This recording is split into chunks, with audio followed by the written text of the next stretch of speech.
What arcanists regard to be more important is the knowledge from another pathway, which is often known as gnosis.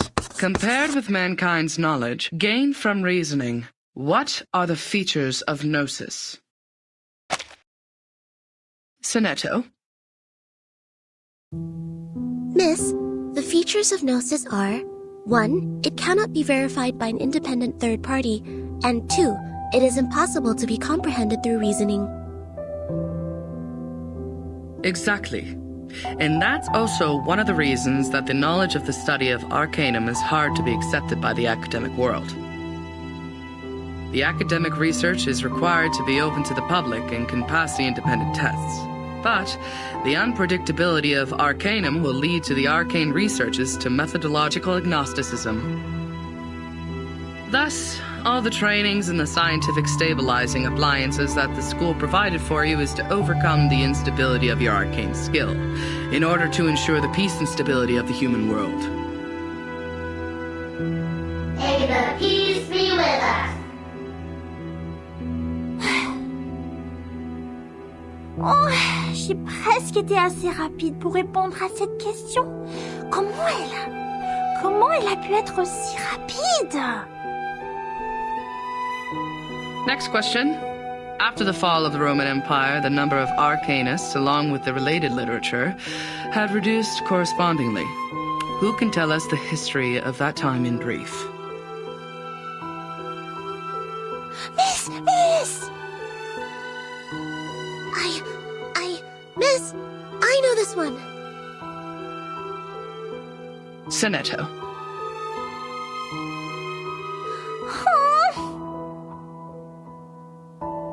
As the Roman Empire declined, some arcanists were tempted by the irrational side of their nature and applied magia naturalis in warfare and disputes over interests, which irritated the church and other powers of religion.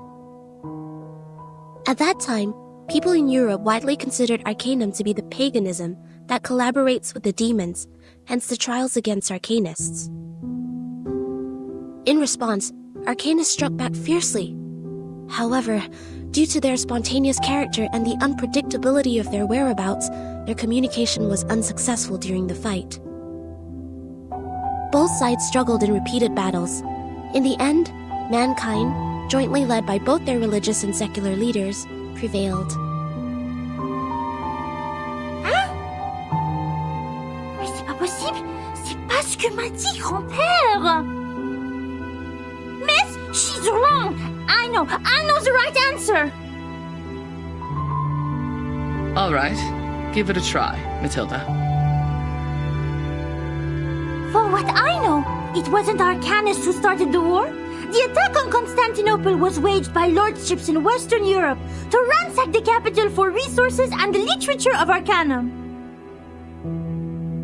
The nursery rhyme my grandpa sang for me tells me all about it.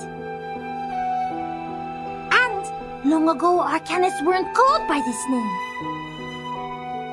They were once gifted philosophers, diviners, or doctors, until they were put on the labels of pagans, freaks, and witches, and isolated by their people.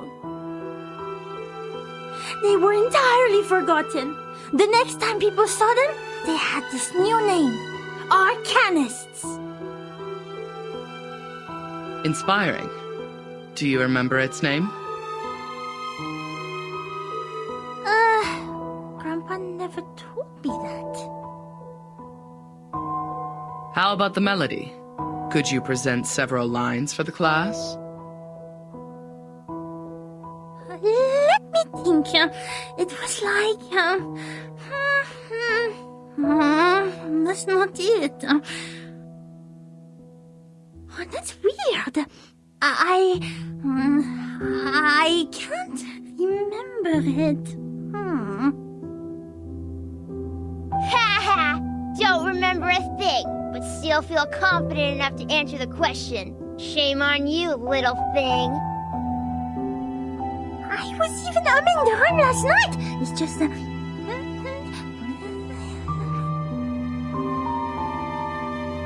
Sit down, please, Matilda. Sonetto is correct. Matilda, you have just transferred here. it may take you some time to get used to our curriculum. A rhyme can be used in studying folklore, but it's still different from a formal historical intelligence. Personne m'écoute. Class, please turn to the last question of the test. After the Ottoman Empire seized control over Constantinople, Georgius Gemistos, a member of our Charon commune, also an arcanist and philosopher of the Roman Empire, traveled to Florence. He brought one classical literature of ancient theurgy into the city, which sparked discussion and later brought about the annual humanists' gathering, the Chaldea Conference, where the study of arcanum was debated over its use for mankind development. Who knows the name of his work brought by Gemistos? Miss, me. Miss, please, I know this one. I do know.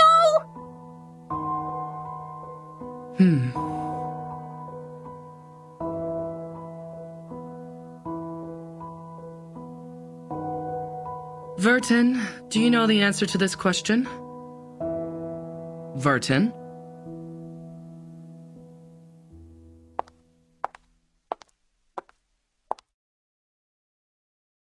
Vertin. She is absent again. Miss, I know the answer. It is Chaldea.